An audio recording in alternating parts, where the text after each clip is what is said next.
Flashback. So we're heading to the hospital, okay? My wife got off the plane today and started texting me like she was having a stroke. She thought she might have even drugged or she's having some kind of medical episode. Either way, I had to call security at McCarran Airport and have them find her. Because she didn't know where she was at. And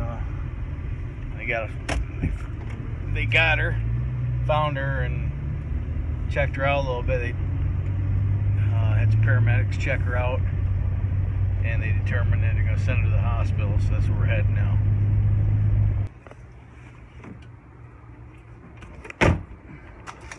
Come on, T, let's go.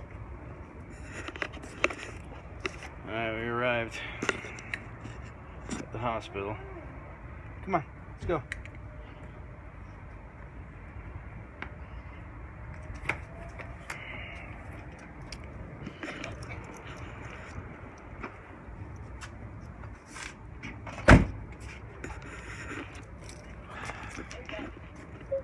Moments later.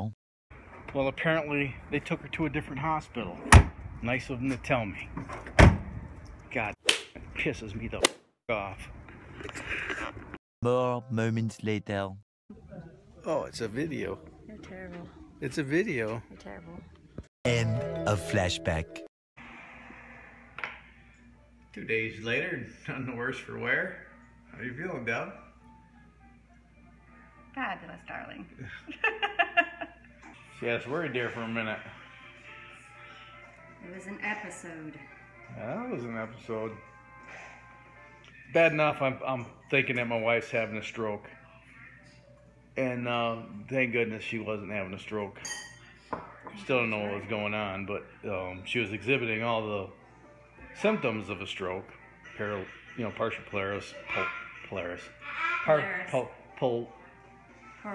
paralysis.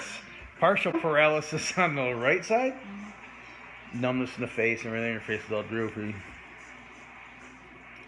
You're still making me feel it. Yeah, I know, right? So here's how it went down. What you didn't see before I told you I was going to the hospital. She gets off the plane, goes to the bathroom, and starts to feel odd. And so she texts me, and it looks like a kindergartner trying to text me. Maybe I'll throw a screenshot of the text. Can I do that? Okay. This is what her text looked like. And she's like, I can't talk, I can't text, and she's scared, and I'd be scared too.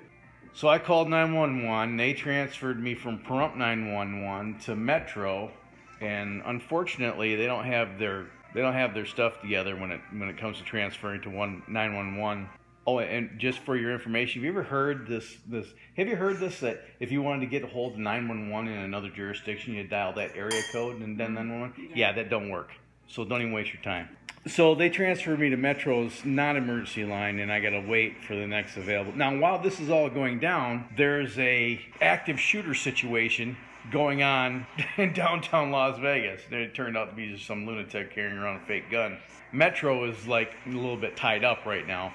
So I ended up going online, going to McCarran's website, just picking a random number off their contact page, and I called that, and they actually got me transferred to an airport.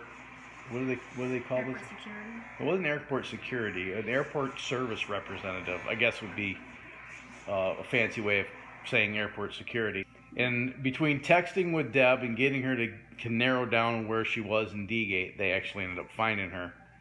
And then they were going to take her to the clinic to run some tests on her, just to get her vitals and stuff. And on the way to the clinic at the airport, she started to code out, and so they decided that they were just going to transfer her to the hospital. Well, I'm in communication with a guy while this is all going down in real time, and he tells me what hospital they're going to take her to. So I load up the kids, and I get in the car, and I drive to Las Vegas. We're an hour away. I drive to the hospital where they said they're going to take her, and I also called a friend of hers in Las Vegas, and she's going to meet me there. And I get to the hospital, and they haven't transferred her yet. And I'm like, it doesn't take an hour to get from the airport to this hospital. So I ended up calling the airport security guy again, and he was giving me the phone number to the ambulance service that was delivering her. In the meantime, she called me and asked where I was. She told me where she was. Another hospital. Probably the worst hospital in Nevada. It was nasty. It's sad that they send suspected stroke victims to that place. Yeah. It's sad that they send any critical care patients to that place. Because I ended up getting 2 IVs, 1 in each arm, That never and got being used. laid there. Yeah. Violated, manhandled, because they thought, and they had to do what they had to do. But then left to lay there for how many hours? You were there for 4 or 5 hours. Nothing. No hydration, no nothing. Just there. Ouch. There was another woman down there that was having a real bad day. I mean, she just screaming. She was cursing my little Oh street. my goodness. Anyway, of course the kids couldn't go back. You 16 or like the kids couldn't. You just imagine if she was having a stroke and this was the last opportunity that they had to see mom, and they couldn't go back there. Metro would have had to show up. Long story long, I stayed there until about 11:30-ish. And then, Oh, that's when I got left, I think.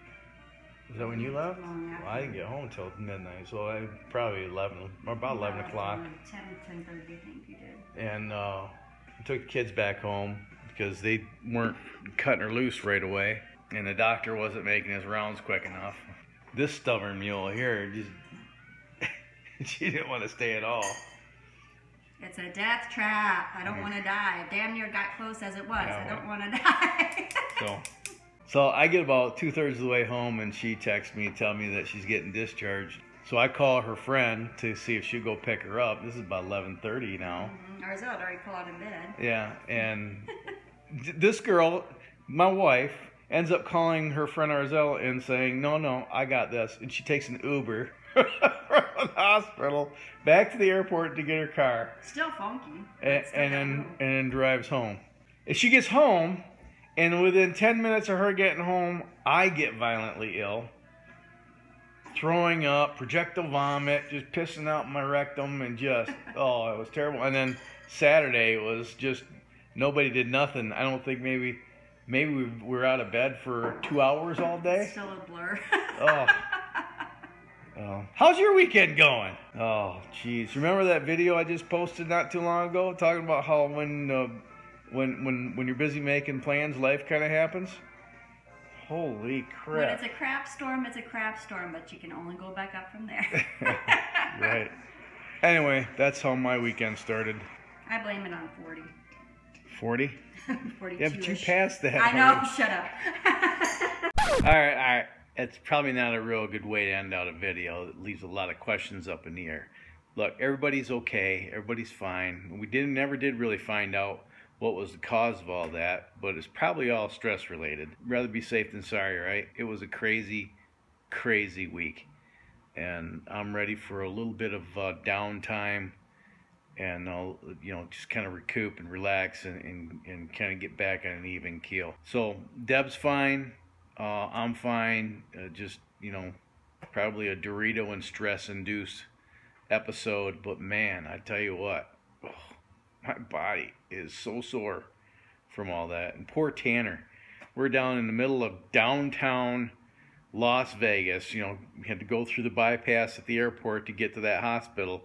We're waiting at a red light. Daddy, I gotta get sick. And he's hanging his little head out the window, just all over the side of my car. And oh my goodness, it was terrible. But just to recap, everybody's fine, everybody's okay. We're just kind of chilling now. If you haven't done so yet, go ahead and subscribe down here underneath this window is a red.